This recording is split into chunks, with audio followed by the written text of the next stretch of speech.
Hi, everybody. I'm Lee Bodette, your host of this Test Drive podcast. I've been a host of Test Drive on the YouTube channel for a couple of years now, radio broadcaster for 40 years. I've got my own show on 98.9 WOKO called The Radio Flea Market, and that's every Sunday between 8 and 11. Also, the frontman host for Sport Car USA and a car enthusiast by entire life. With me is Scott Nickerson. Scott is also from Sport Car USA. How's it going, Lee? It's going very, very well. We jotted down a few notes here and thought we'd just kind of go over a few different topics on cars, which we both love very, very much. We'll be talking about our first dream car, our first car story. We're going to talk about how cars are going to look in the future, muscle car industry, what's that all about, what's it going to be. And that's just a couple of the many topics that we'll be talking about today. So to begin with, the muscle car industry. Sport Car USA buys and sells muscle cars throughout the country and beyond. A lot of people concerned as to how the muscle car industry will be looking moving forward. Yeah, there's the impending doom of V8s going away. Really hard to believe. Yeah, I mean, think about it. Seems like it's come up very sudden, too. Like all of a sudden, these manufacturers are just getting rushed to their final production years and stuff. There's no question the EVs are coming. They're already here. EV charging stations are going up everywhere. But still, the demand and the supply, I believe there's a huge problem. I just can't see it happening in the near future. Maybe I'm totally wrong on this, but I'm not against EVs at all. Yes, we love modern muscle cars, but I got to tell you, it's just not there yet. It's fully not there yet. Yeah. And if I were looking for an EV/hybrid, I would go hybrid because you don't have to plug it in. Yeah. And that's kind of like right in the middle. You're going to get fantastic gas mileage without plugging it in. Right. So, yeah, a lot of the issues with EV sports cars, like there's no doubt that they are going to be faster and quicker just because of the way the science works, right? Like electric motors, there's instant torque, and you don't have to cool an engine, and there's just a lot. The way they work is a lot different, so that there's able to be higher performance ceilings. But the roar of the engine is like a big reason. The smell of burning gas is like a big reason people love muscle cars. Yeah, can you do a burnout with an EV? Oh yeah, yeah. They have all kinds of features. Yeah. I was moving a Tesla to one of our other lots recently. Model 3 that we had, and you go through the menus and it's got drift mode. So, And what does drift mode do? I didn't try it out. No. Not on the clock, We know that the new Corvette's coming out as a hybrid. Yep. It's going to be a hybrid Corvette, which just blows me away. A lot of this blows me away. It's just so hard to believe. Like you said, it seems like it's coming up really, really quickly on us. Mm-hmm. We've talked about the Camaro ending their production after 2024. The Challenger ending their production. Yeah, and the Challenger is the biggest one that's going out with a bang. They're doing the 170, which is going to be an over 1,000 horsepower drag street legal car that anyone can go buy off the lot. And I would say with Sport Car USA, Scott, maybe you would agree with me, maybe not, that the Challenger is probably the most popular modern muscle car that we have sold. Yeah, we've a lot of those and GT350s. Those are huge. Yeah, Sport Car USA just received a 392 Challenger. Yep. I'm not sure the year of that. Maybe a 21? I'm not 100% sure. It's the blue one we have down in the showroom. It only has like 300 miles on it. Yeah, we basically got it right off a showroom floor, had it flatbedded up here.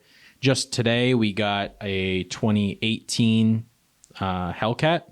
It's in yellow, black hood, manual transmission. Super cool. The philosophy here at Sport Car USA is if we have to sit on these cars, we're going to sit on them. Yep. We are a specialty automotive dealership, if you will. We have a warehouse. We don't care if some of these cars sit for 2, 3, 4, 5 years because somebody's going to want them. And guess what? They are not going to depreciate in value because of the EVs coming. Yeah, it's definitely going to be interesting to see people who own those last year models, what the market looks like with those just by owning them, if they're going to appreciate a ton or if they're going to kind of just hold their value. But It'll be interesting. Like you said, 2024 is a lot kind of the year that a lot of these cars are going to be stopping. And in the Camaro, they're going out with a special edition. The 6th generation Camaro is going to be the last one. Although I don't think it'll be the end. I think that it's just like fashion, you know? Yeah. Things will come back. And I don't think we're going to see the end of these combustion vehicles. I find it hard to believe. I agree. And if they do come back as an EV, faster, quicker than ever before, right, they probably will keep the nameplate Camaro and Challenger. Right. So yeah, the Dodge has their EV. It's the Charger. I think it's a work in progress, but I think it's a Charger Banshee. So it looks more like the old style Chargers, like back when they were like classic muscle. But they've got an emulated engine noise that sounds like a cat because like the Hellcat sort of thing. Oh yeah. But you just don't have the engine sound, and I think that's people like aftermarket exhaust companies. I don't know if it was true or not, but I saw that some aftermarket companies are now switching to people who do exhaust. People are going to be switching to like speaker integration and integrating things so that they can remain in the industry with exhaust type work, but for EVs.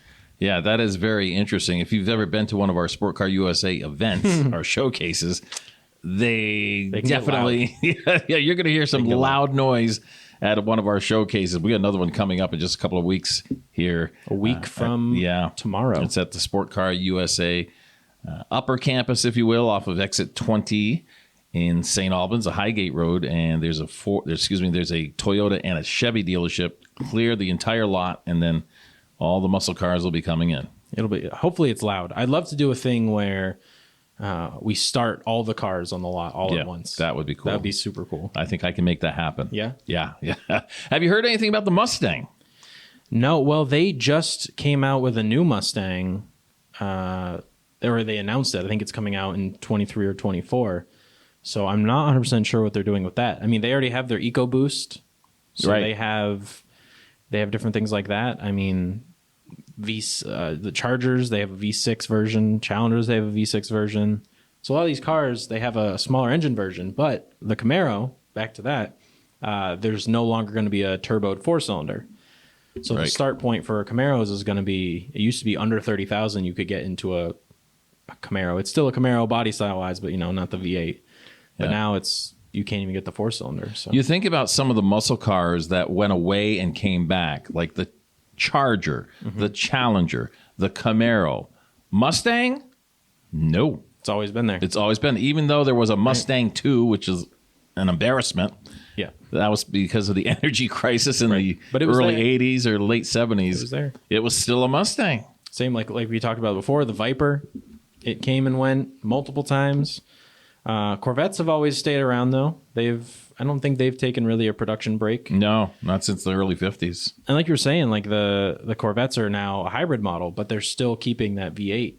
Yeah. But you're getting all-wheel drive because they're adding EV hybrid engines to the front wheels. So that's like a really cool tactic on how to kind of go towards that more energy efficient route, but then still keep the power. And it's 2.5 seconds 0 to 60. That's crazy. My Corvette, my 2020 Corvette, is 0 to 60 in 2.8. It's hard for me to grasp my arms around the fact that these EVs are faster and quicker than a combustion engine. Right. Sub 2 second 0 to 60s. Just crazy. Yeah, absolutely crazy. And there's a point where there's diminishing returns. Like you can only go so fast, right? Like before science takes over and you can't generate enough traction or. I remember when the Corvette went to the mid-engine in 2020, a lot of people said, hey, that's not a Corvette. They should have named it something else. And now with the new Corvette hybrid coming out, I've heard of some shows already saying, you aren't coming here with that vehicle.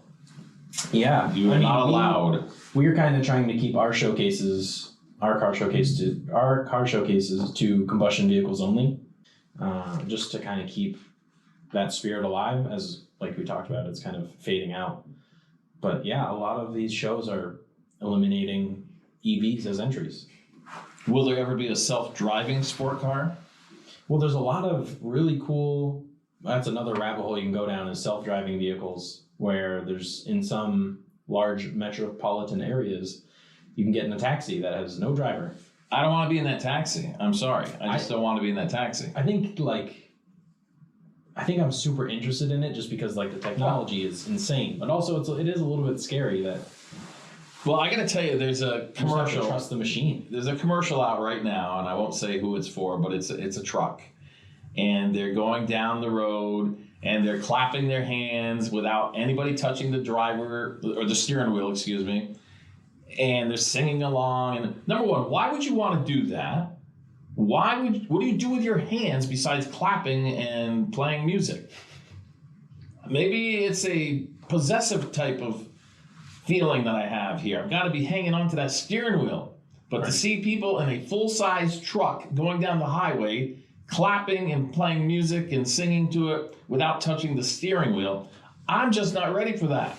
Yeah, that's another thing that's happened relatively quick. I mean, you think about when the first Tesla came out, I don't even think it's been 10 years since EVs have been somewhat in the mainstream. And those self-driving cars are also very new technology. So they've worked out a lot of bugs, it's progressed super fast. So it'll be cool to see what it's like in 5 years' time. But right now it is a little bit scary. And they have had accidents. They've had people getting hurt with those self-driving cars. Yeah. I just don't really understand why anybody would want that. With the technology, they're probably, it's like robotics, right? It's just like robotics, like the robots in the factories that have replaced hardworking people. They can do it quicker, they can do it faster, and they don't get tired. And it's much, much cheaper for the manufacturers to employ a robot, if you will. It's kind of sad, but I'm thinking the same thing with a self-driving car. They're thinking with the technology that they have, we can make this road safer by having self-driving cars. Yeah, I think that fully autonomous vehicles are not something that I would ever really want, just because I enjoy driving. I enjoy steering and braking and accelerating and cornering. I think that's what makes cars fun.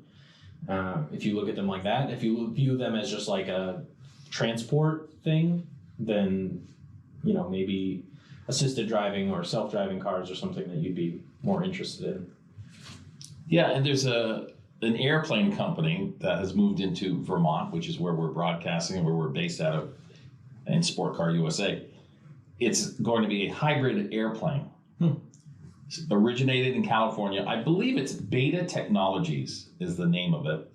So they're going to have a hybrid airplane. Now, not a pilotless airplane. I haven't heard anything about these flying by themselves. Well, they do have autopilot, but not. I don't think, that's one thing I don't think I'd trust. Fully autonomous plane. Yeah, I just don't know about a hybrid airplane either. Yeah, that's interesting. But I mean, you think about how much fuel they burn. Yeah. Adding electric to them makes sense. Environmentally, it makes a whole lot of sense. Yeah, and they're expensive. I'm sure you'd save on plane tickets if that technology develops further. Planes would be less expensive to operate in theory. I mean, there's repair costs and battery costs and all that, but this company's located at our local airport, Burlington International Airport in South Burlington, Vermont. And they, as I mentioned, they came from California. They're expanding. People from all over the country are moving to Vermont to work for Beta Technologies. It's fascinating, but I don't think I want to be the first one on that first flight. Maybe not the first one. Maybe the second one. A lot of people are saying, Lee, come on. You're acting like you're an old man. Go for it. Yeah, well, I am old. Yes, that's good. Thank you very much, Scott. Yeah, no problem. Okay, so how will cars look in the future? How will they look? They still look pretty good. Like the Corvette hybrid looks pretty good from the pictures I've seen. It's just interesting with EVs specifically because the shape of them is different because they don't need a spot for an exhaust to exit. So the rear bumpers are just a solid piece of plastic. I think a lot of companies, the fronts, like the front grills and stuff, they always are something obscure.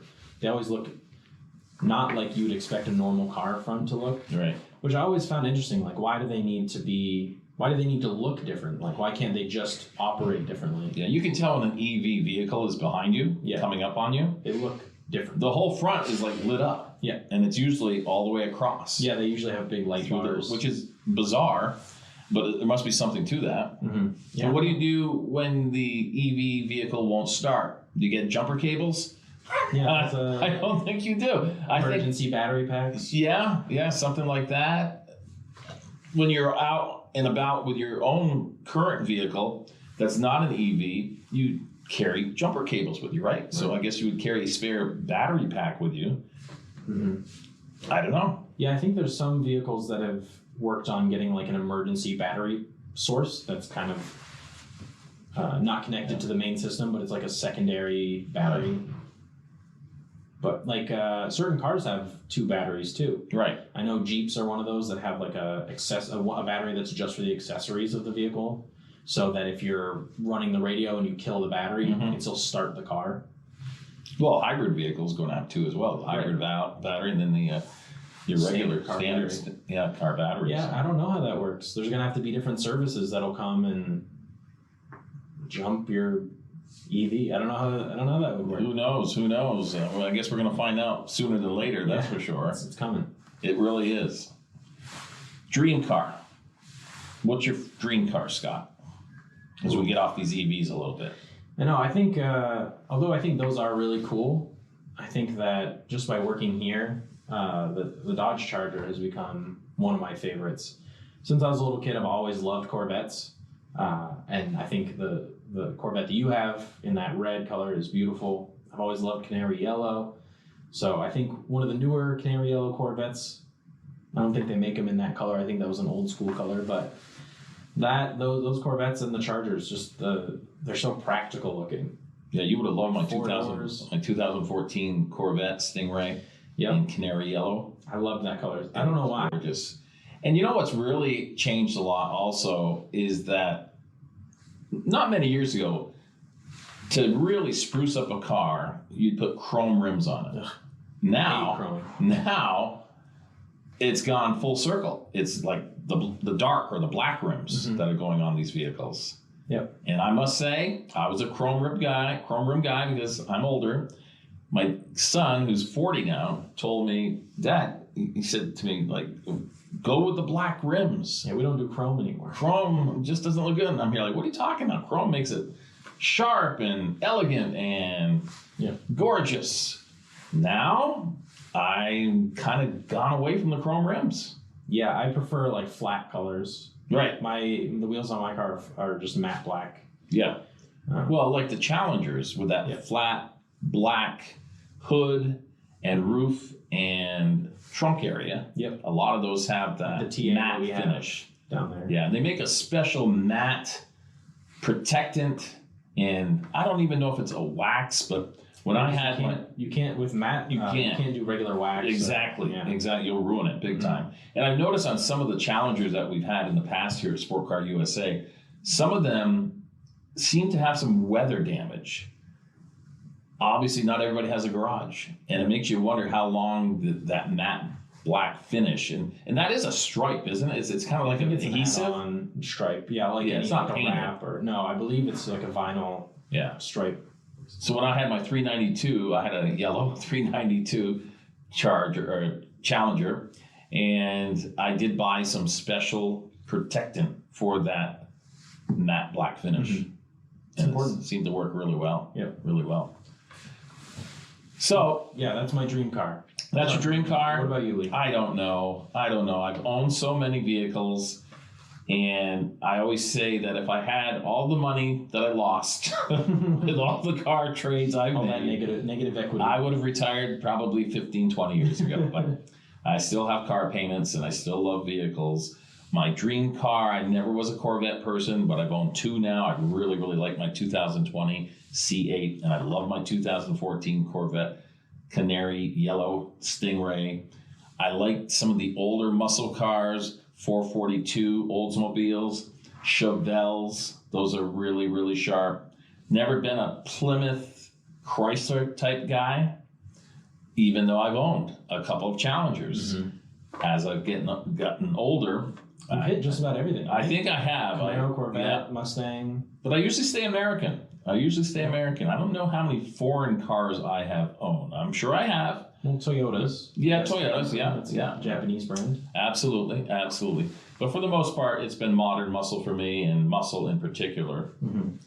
I really can't specify a specific car. You gotta pick one. Yeah. I know that's an impossible task, but It is. It is. I guess probably either one of those Corvettes would be right up there as number one, maybe number two, and not necessarily in any particular order. what would you get next if you were to trade your Corvette today? Is there anything that's first try? For something new or something that's older? Both. Both. Yeah, either one. Either one, Scott says. I did mention if I could get a Chevelle or a 442 Oldsmobile, that would be great. I've got a 66 Mustang now in the garage. It's really basic. It's cool. I've got the entire history of it, but it's nothing that's great to drive. It's got the drum brakes and the bi-sply tires. I made it just the way it came off the factory floor. Is it a V6? It is a V6, yeah, so it's not a 289. It's kind of a boring car, but it's a great, great looking car. Candy apple red and beautiful white vinyl top. So that's just kind of a vehicle that I grew up seeing on the streets all the time. I won't tell you how old I am, but there were a lot of Mustangs when I was growing up out on the streets that looked just like that. Favorite car, though, I guess I got to go with the Corvettes. I think I'm going with the Corvettes. I've had some Firebirds that were just amazing. Yep. Trans Ams. I know you've been eyeing that Orange Fury. Yeah, the GT350. But I did own a GT350 in the cement color, kind of lunar rock color. I did own one of those. Very loud, very fun to drive. But again, not a great riding car. But I don't think you buy those cars because, I want a nice ride. They're not a daily driver. No. You drive them because they're loud and they're fun and they're fast. That's why you get a modern muscle car. Right. In my opinion. Your first car, Scott. Well, I'm not to the level. I'm not at Lee level yet with my cars. My first car was just a basic Corolla. I got a 2018. I leased it. It was my first car. Then I got another Corolla after that, and then I got the V6 Camry now, which is a little bit more fun. So we're slowly stepping up. So maybe the next one will be a little bit more fun. So you see, we've got generations. Years apart with cars that you like and I like, etc. But my first car was a Corolla. Really? It was a Corolla, and it was going to be a Volkswagen Bug. Tell you the story on that one. I'm glad you got the Corolla. My dad had gone away deer hunting, and I was looking for my very first car. I was only 16 years old. And what year was this? We won't go in there. We won't go there. But I was looking for my very first car, and I found one. And my dad was away for deer hunting for like a week or two. It was a Volkswagen Bug, clean as a whistle. I can't tell you the year it was, but it was white. It was gorgeous. And my dad had a big thing against vehicles with engines in the rear because he did not feel they were very safe. Now you have a... That's true. Now I've got a Corvette mid-engine. So he probably would have a fit if he knew that I wanted to buy that Volkswagen Bug with the engine in the rear. Guess what? My sister said, just buy it, Lee. I'll give you the down payment money because back then you just couldn't use a card or write a check. You had to actually get the money out of the bank. And and I don't even think the banks were open on Saturdays that many years ago. I went, I put a deposit down on it. I loved it. I was so excited, but I was also in the back of my mind wondering what my dad's going to say. He's going to kick my butt when I get home because I bought a Volkswagen Bug. What happened? The guy calls me up, who I put the deposit down, says, I'm sorry, but the car got totaled over the weekend and you won't be able to buy it. Told that to my mother and sisters, other siblings, and they said, you know what, Lee? I bet that car did not get totaled. I bet he found another buyer who's not 16 years old. Yep. Because that was kind of a coincidence, wasn't it? How he would total the vehicle the next day. So I think he found another buyer. So didn't get in trouble with my dad. Maybe it was a blessing in disguise. Maybe it was. And we mutually found a Toyota Corolla down the street, a couple blocks away. I can't tell you the year of it again, and I won't. But it was an automatic little two-seater Corolla. I guess it had a backseat. I don't know. And that was the car I took to senior graduation. a red Corolla. That's funny. Yeah, I think I paid $1,200 for it. That's insane. Yeah, yeah. That's interesting that we both had Corollas. That is very, very interesting. Maybe we're related. Yeah. Probably not, right? Yeah. Well, we've gone through a number of different topics here today. Scott, is there anything you want to add? I don't think so. If you're hearing this before June 16th, check out our website, sportcarusa.com. If you're in the area, come out to our showcase. And if you're not in the area, make sure to check out our YouTube channel where we'll put all the highlights. We want to remind everyone that Sport Car USA specializes in modern muscle cars. This is a trademark, Sport Car USA. Nobody else can use Sport Car USA except us. And if you're looking for a sport car, if you have one to sell, how do they get a hold of us? SportCarUSA.com has all our contact info on there. You can also check us out on Facebook. We might even show you a video on our secret located warehouse. Yeah, I'd love to do a little warehouse tour. That would be fun. We should do one of these podcasts with a secret located warehouse. Nobody knows where it is except employees of Sport Car USA. Of course. Yeah, and it's filled with a lot of modern muscle. Mm-hmm. Well, this is Lee Bodette, your host of Test Drive Podcast. We want to thank all of you for listening. Scott Nickerson, also from Sport Car USA, thank you very much for being with us. Thank you, Lee. And we want to thank everybody for listening, that's for sure. Make sure you check out our Test Drive series on YouTube, as Scott was mentioning. And we'll see you next time on our Test Drive Podcast. And remember, let's never forget the men and women serving this great country of ours. Goodbye, everybody.